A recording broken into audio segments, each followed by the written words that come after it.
कराजी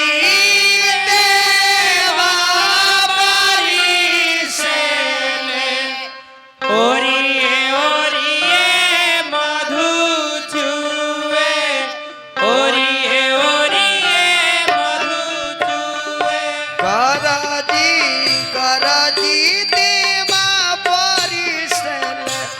ओरिए ओरिए मधु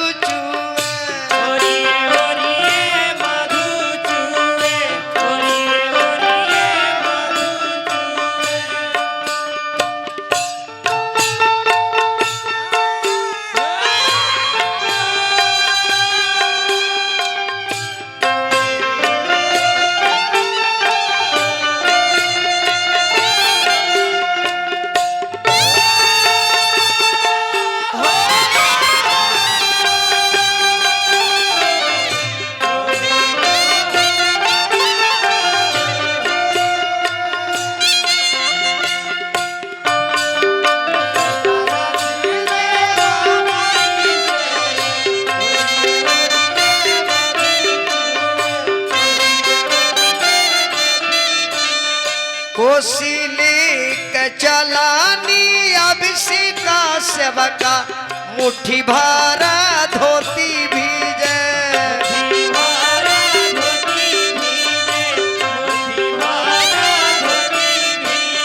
डाला लेके चलानी अभिषेका सेवका मुट्ठी भरा धोती भीजे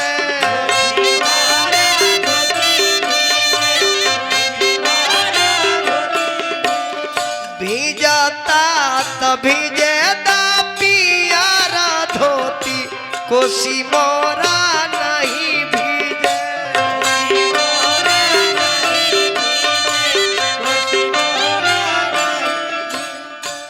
वहाँ का नाम ना ले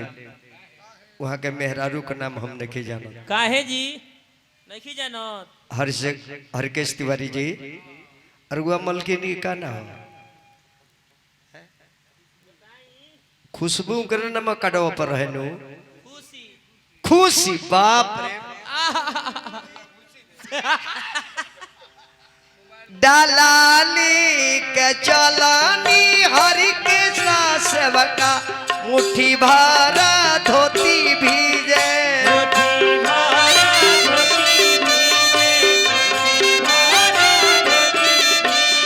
भीजाता तभी कोसी मोरा नहीं भीजे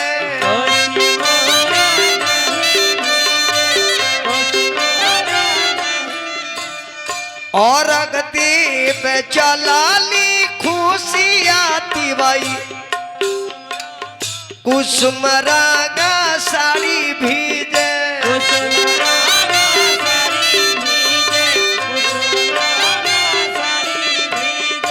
और अगती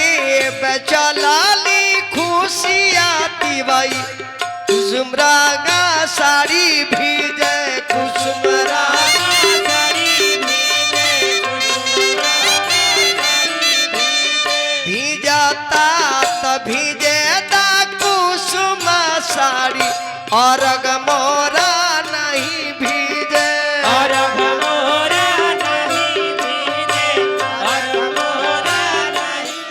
ऐसे भी अभिषेक बाबा के नाम लेने और छोट भाई है और वह कमलकिनी के नाम हमरा ले बहू का नाम ऐसे कि छोट भाई के मेरा भवे लगी ओकर बात का बतियाओ कहो हाल चननी तान चले ले बीजेंद्र सेवका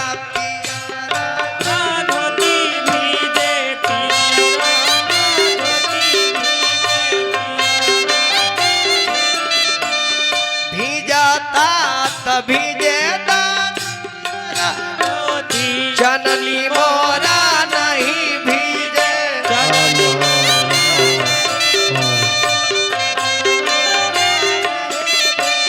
भीजाता तभी